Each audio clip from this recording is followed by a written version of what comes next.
Alright guys, so today I'm going to do a video on how to build a K24 from the ground up. So basically this is a K24 A2 block that we're going to be doing a complete bottom end rebuild and a head swap, a K20 Frankenstein head swap. Here's the block. We already had it honed out at the machine shop.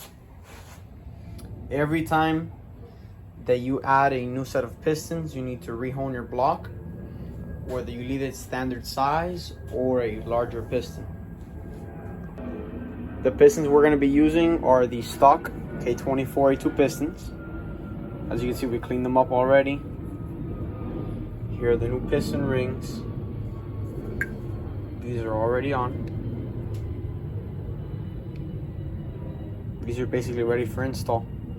One of the most crucial parts is cleaning up all the parts, making sure that there's no dirt or metal going into the motor. The piston rings consist of the oil ring, or oil rings because there's 3 of them, and then the 2 compression rings. Now this ring goes on top, as you can see, maybe a little hard to see on camera, but it has a number 1 on it. This one goes on top. The order is this gold looking one first, then these 2 thin oil rings that go on the bottom, and then these 2 rings. Here I have a chart from Wisco. They'll show you guys exactly how to do it. All pistons should be the same. If you don't go by the Wisco thing, the other thing you can do is just put them in different directions. Basically, you don't want the rings to be in the same, to have the gap in the same part, because oil and air goes through there, you lose compression and you can start burning through oil, etc, etc. You get into more problems. So what you can do is put one ring gap at 12 degrees, the other one at 3, the other one at 6, the other one at 9, and play around with it. As long as they're not in the same place, you should be fine. But we're gonna go by what the manual says. Basically, we'll put the oil ring first.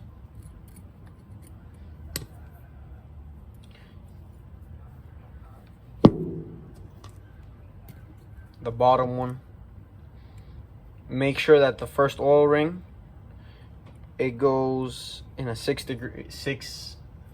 o'clock position. The other 2 go in 1 o'clock and 11 o'clock positions.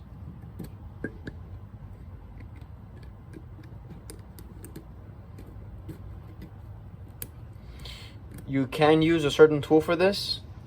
I personally am not.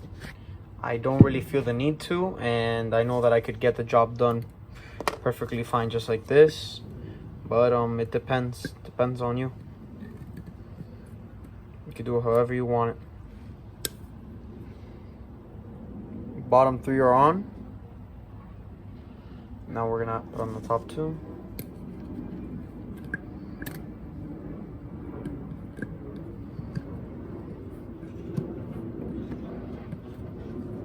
You gotta be very careful with these rings. Very careful.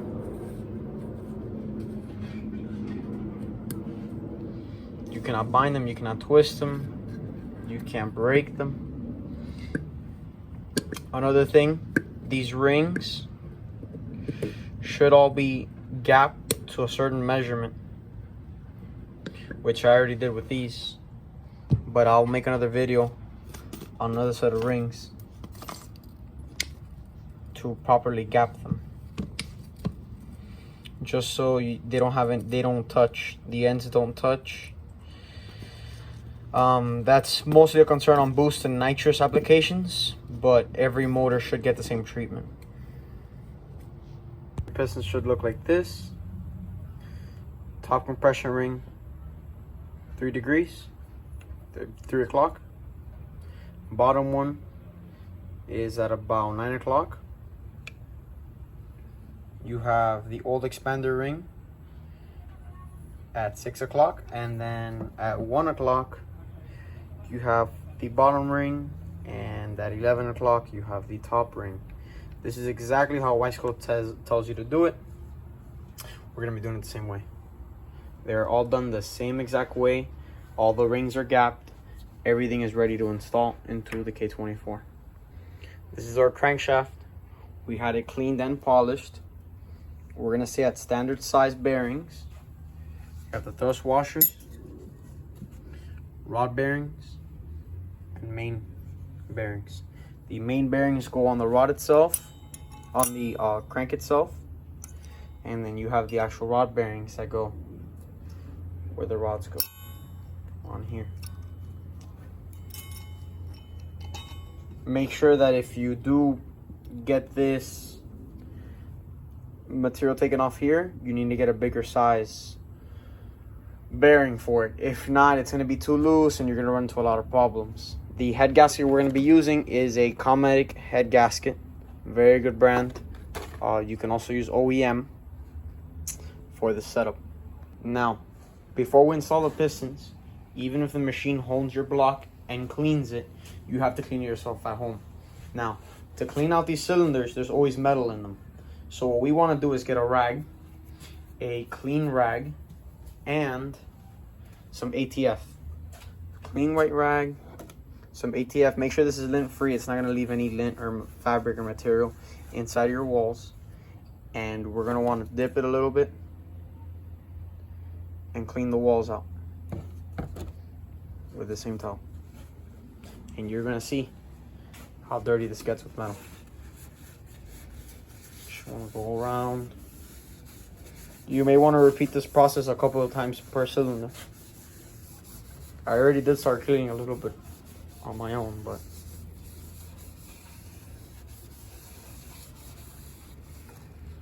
look at how dirty it is. That's all metal. That's all metal. You don't want that in your motor. That's horrible. You're going to want to repeat this process a couple of times per cylinder until your rag comes out completely clean.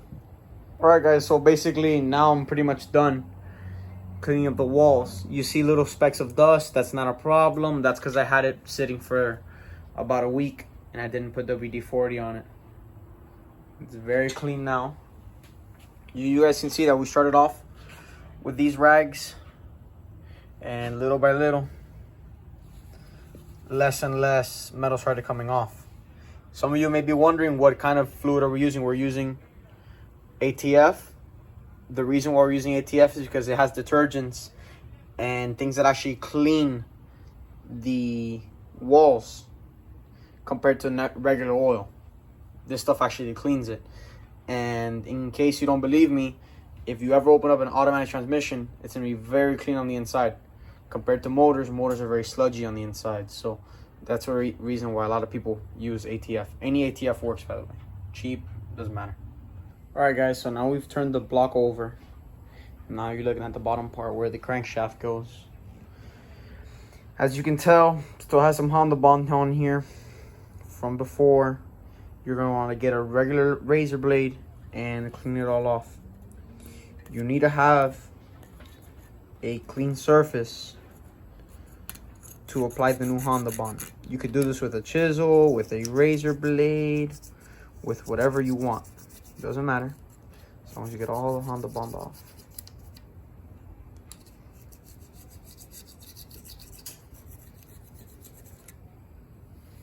Later on, we'll spray with some carb cleaner, brake cleaner, to make sure the surface is clean, dry. You want it to look like that, bare metal. We'll be doing the same thing to the oil pan later on.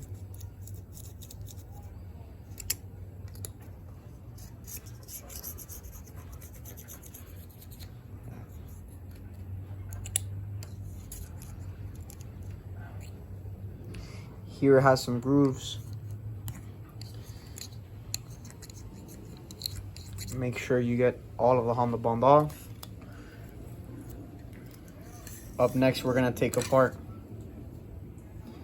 the bottom half of the block and clean in between where there also goes Honda bond.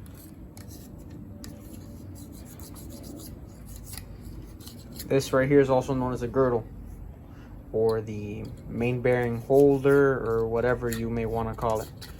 Different names for it. We'll just start by cleaning this just because it's more comfortable and it's the first thing that you can see from up here. Finish cleaning it completely and then we'll move on. Alright guys, so basically we cleaned the whole surface. We'll do the whole thing with the carpet cleaner after, but everything is clean. It's gonna be metal to metal all the way through. Now we'll take off the girdle and do the inside part. These are gonna be 14s, these are gonna be 12s.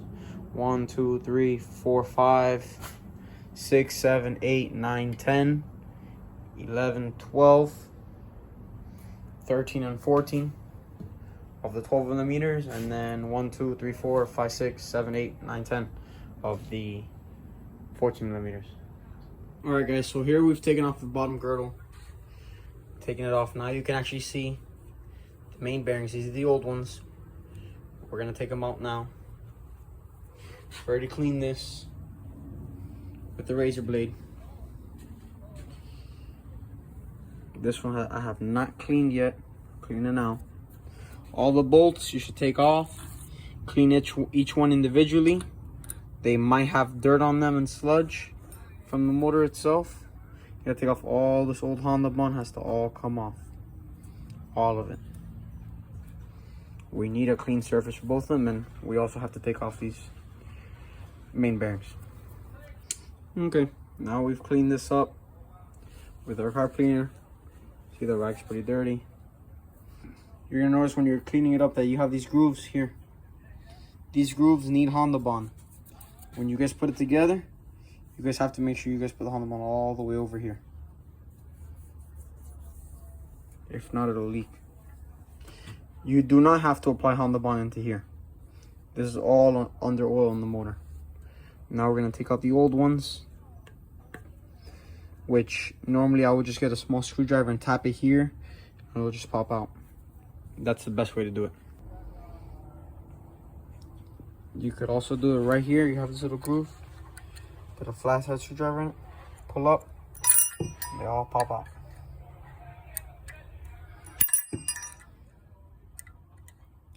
You're going to notice that the bottom ones and the top ones have different grooves.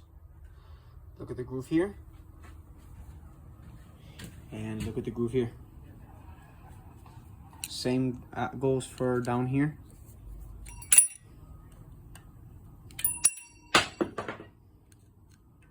These bearings actually don't look that bad. You know your bearings are bad when they have lines in them. These don't really have lines in them.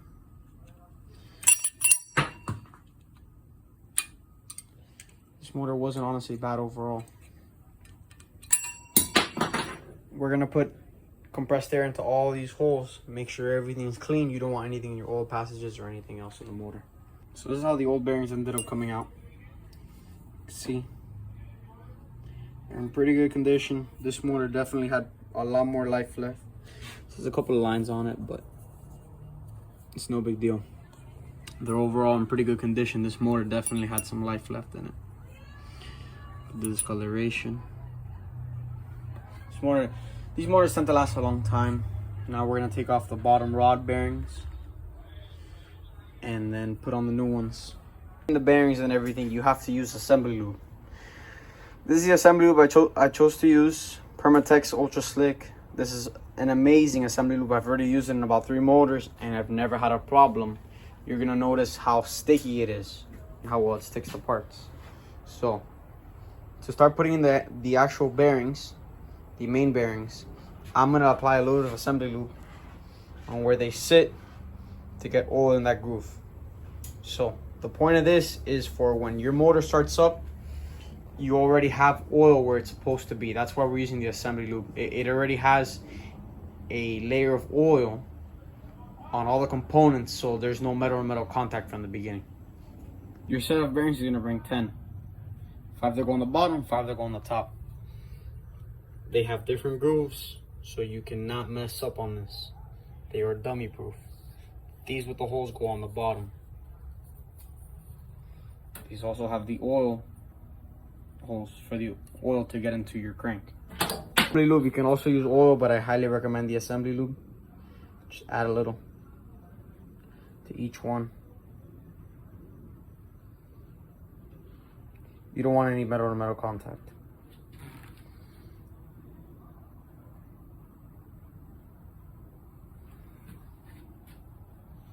You're going to notice that it's very sticky. Look how sticky it is. You could see how sticky it is. You want it to stick to the metals. You need to protect the metals in the beginning on the first startup, because they're not going to have the correct amount of oil that they need. You can apply this more thoroughly. I just can't do it while I'm holding the phone up, but you guys get the idea. So one at a time, put the bearings in, make sure those grooves align.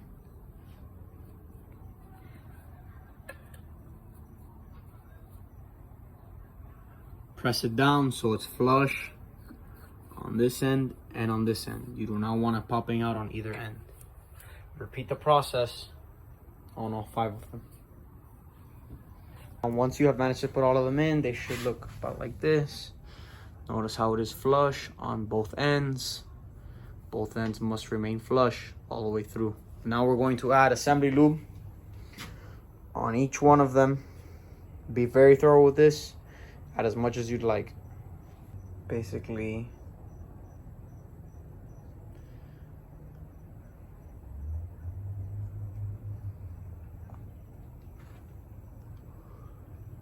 apply it evenly on all of them. You're gonna want to spread it out with your fingers.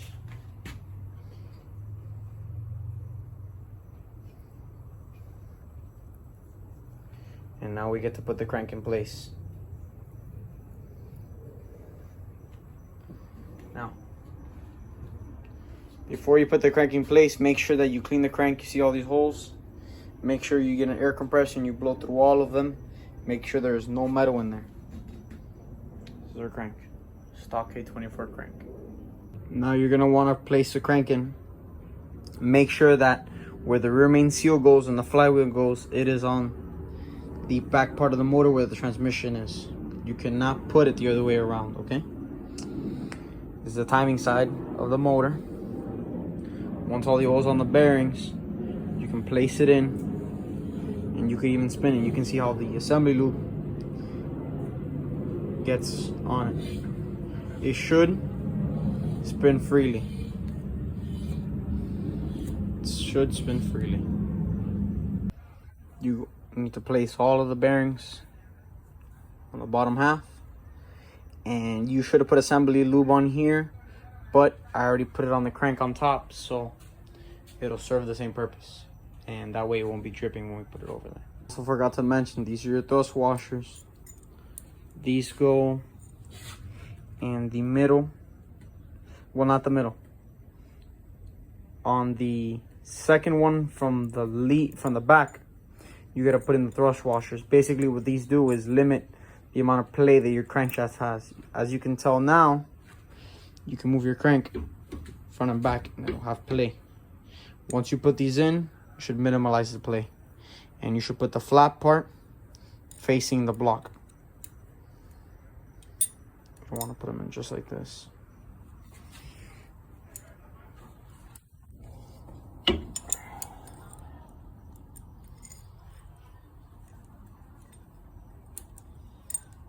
Put in the tip first and just slide it around. You should be able to just feed it through. It's hard to do with one hand, but it's very doable. Before we put on the girdle, you're going to want to put on the oil squirters. This is only in the K24 A2 motor that has this. These get oil and spray it to the bottom of the pistons to help cooling. So I'm going to try to place them in there. It can be a little uncomfortable, but you can do it. You can also do this with the crank off. It's all up to you. Crank off, it's definitely more comfortable.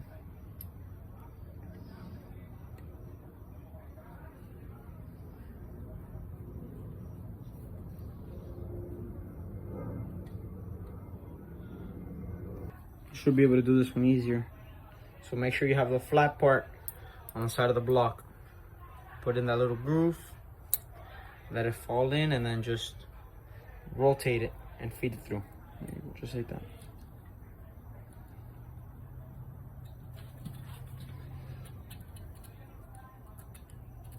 It should go in nice and easy, and this should fit flush. Should fit flush here, fit flush here, and you should have no crank play whatsoever. As you can see, it still rotates freely without a problem. Going to be using Honda Bond today. This is the bigger container, but they sell smaller ones right here. It's the same thing. It just lasts longer. You're going to want to apply it all along the seam of the motor. You're gonna want to apply a thick bead. This can is running out. Either way, I'm gonna get it with my finger and spread it out evenly the way I want to.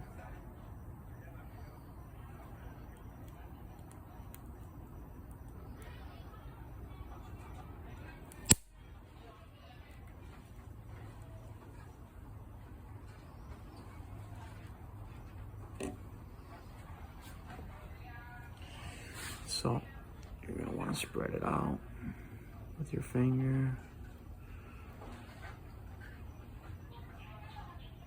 This is personally the way I do it. Other people may have other methods. You know, that's really on you. Never had a problem doing it like this.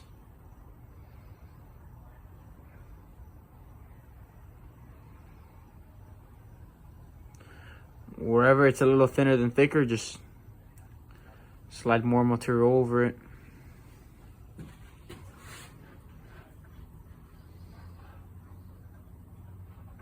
You could also use gray RTV for this kind of thing. It all really depends on what's available.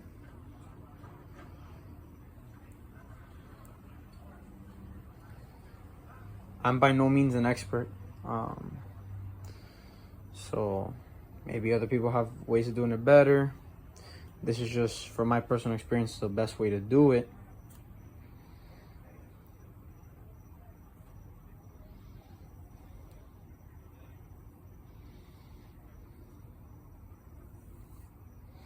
You're gonna want to try to keep the, most of it outside of the inside of the motor.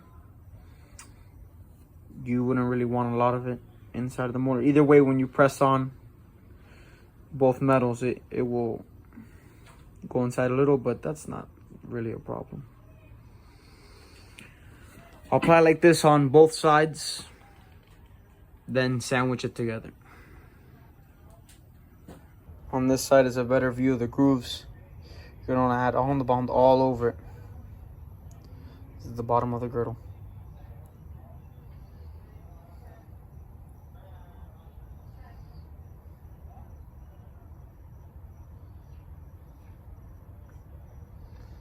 This is where your rear main seal goes. See those little grooves? You're gonna want to make sure you have Honda Bond all inside of them. It's okay to get Honda Bond inside these holes of the screws. The screws themselves will push it out. Gonna have to apply a little more here.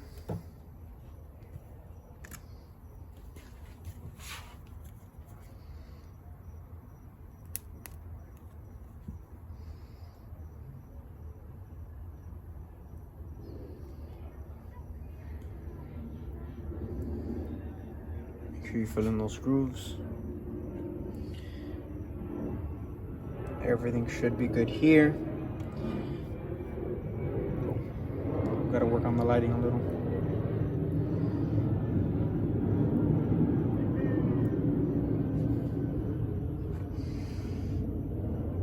Regardless of the fact, you don't want to get any in here because you're gonna have the timing chain here and all that stuff, and you're gonna have the timing cover all of this.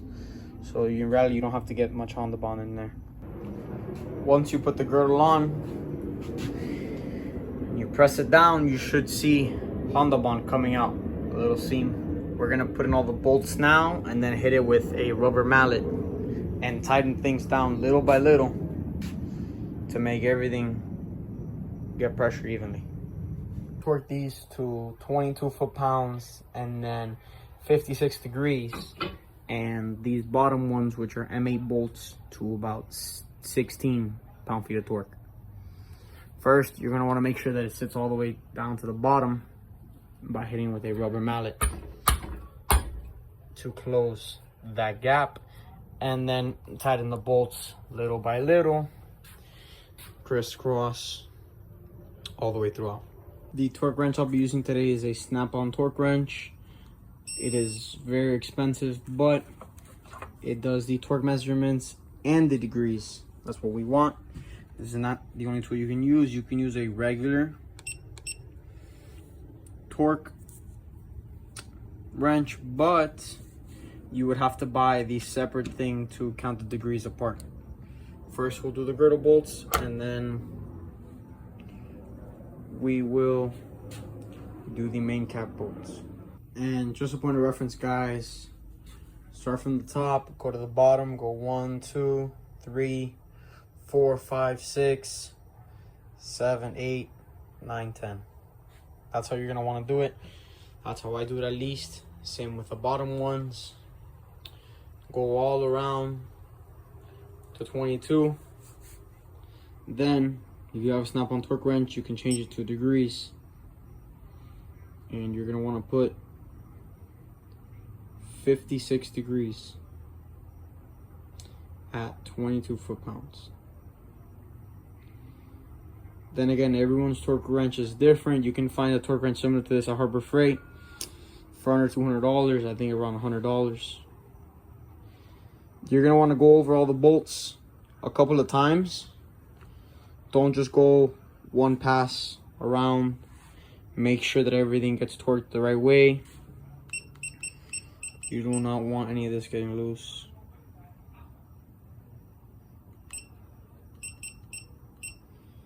Set it at this much and then hit all of these.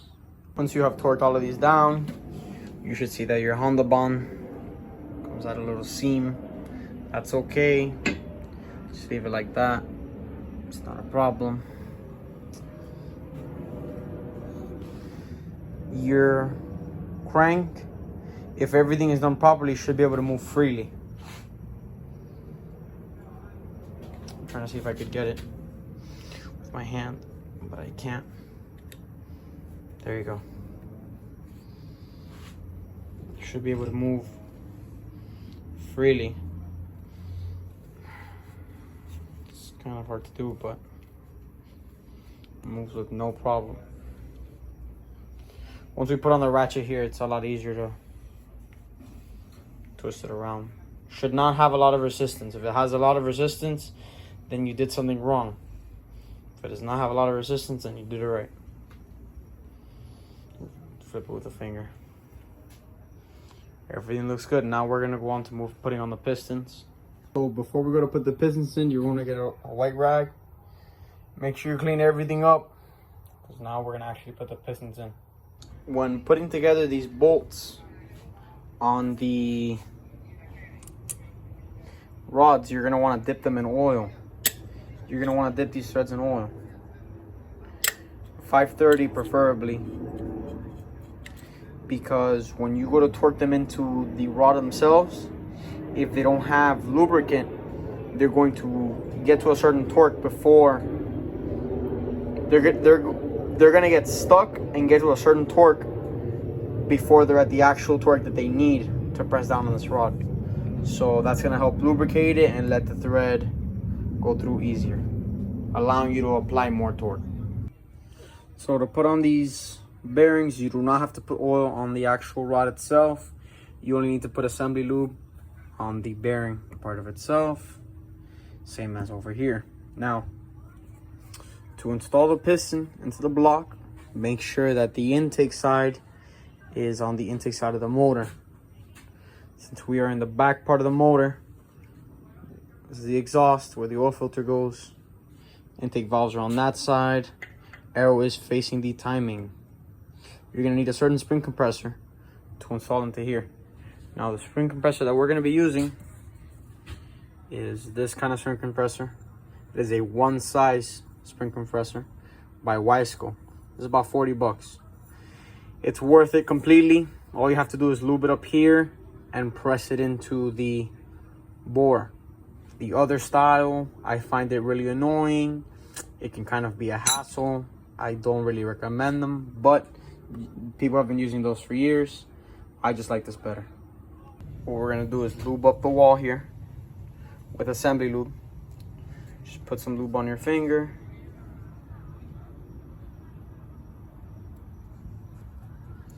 And apply it all through this. You want to make sure that the piston slides through here and the rings do not get caught up on here.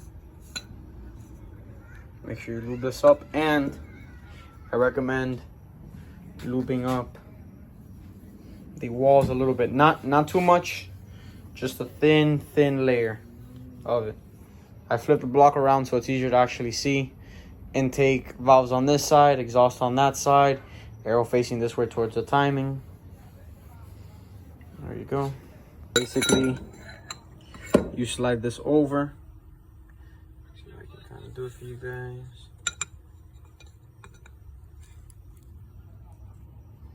Slide it over. The whole piston should go into it. Make sure that the rings do not get caught up on the walls.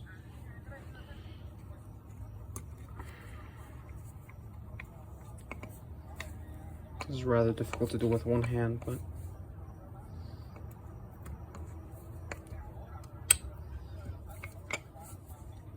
you do not want to stress these rings out at all. You must be very gentle with them. If you bend them or anything, it's done. You can't use them. Right here, I managed to get it over. Make sure it goes on evenly. You do not want it uneven. You can mess up the rings like that. You're going to want the crank on this piston to have the lobe on the bottom.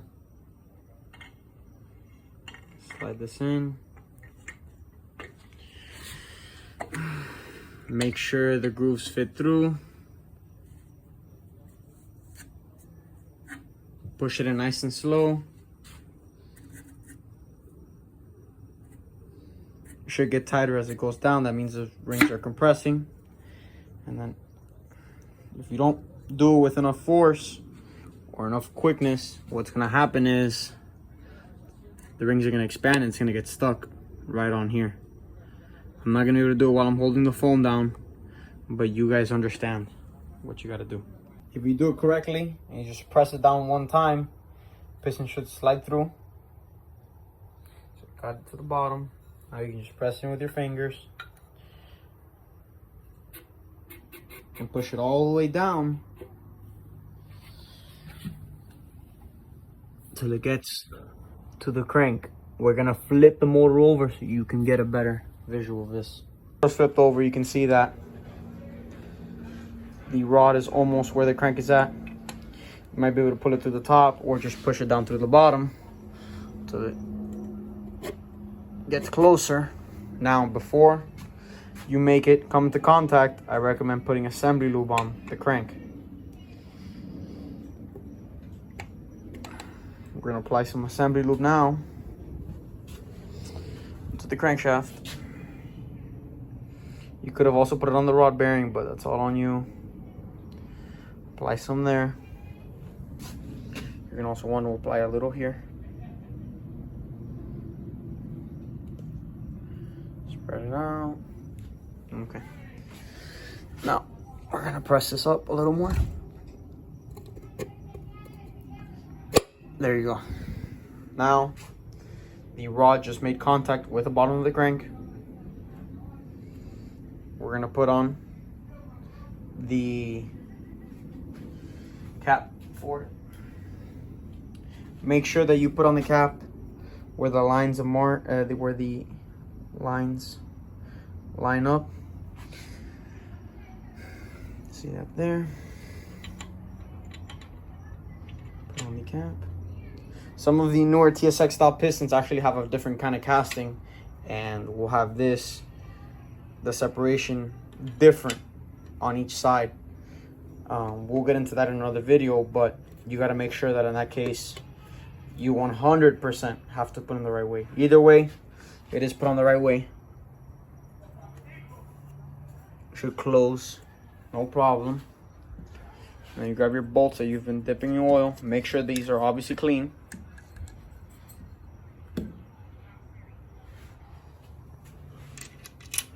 You're going to want to torque these down to about 33 pound-feet of torque. Please do it by hand. Do not hit it with the impact gun. To tighten these bolts, you need an inverted Torx E14 socket. To tighten these up, you should tighten them up equally, little by little. I'd say maybe 10 pound-feet, 20 pound-feet, and then 30, 33, 35 pound-feet on each one. The size you're going to need is an E14. It's an inverted Torx. You're going to want to tighten these to 22 pound-feet of torque, and then, if I'm not mistaken, 56 degrees on each one. So go equally on each side, little by little, until you achieve that torque. Already torque down. Now you're going to want to repeat the process 4 times. Since the crank is at the bottom here, and these two are on top of the center, we're going to want to put in this rod, and then we'll move on to these two. Once you have all these bolted on, the crank should still move freely. Obviously with some resistance from the pistons, but it should still move freely. Should not lock up. Alright, so once you've put on all the rods and the pistons, this is how everything should look. You may be able to do it by hand. Depends on how strong of a grip you have. But it should rotate freely. You should get a 19mm socket or a 3/4 and just go over it. Should be nice and easy. Should not stop or lock up for any reason. I can literally turn it with my finger. That's how it should be. Let me flip it over so you can see the top side. Here you go. So basically, the top side. See how it gets all the way to the top. Super. Came out amazing. Could be a little cleaner. These pistons could be a little cleaner, but that's honestly nothing. It's not a concern at all. You should not see any lines in your bore whatsoever. No debris or anything. Everything looks good. Keep turning it over. Looks pretty good to me. I'm going to be doing a build series in episodes. So this is going to be the part 1. Part 2 is going to be putting on the oil pump. And part 3 is going to be putting on the head. Please stay tuned for more videos. Like and subscribe. I'm going to be doing a lot of do-yourself kind of things, so everyone can learn. By no means am I an expert, but I'd like to share all the knowledge that I do have on building these motors to the public. I've built a couple so far, and I've had great success and haven't blown one up yet. Alright guys, have a good day. Hope you guys learned something. Peace out.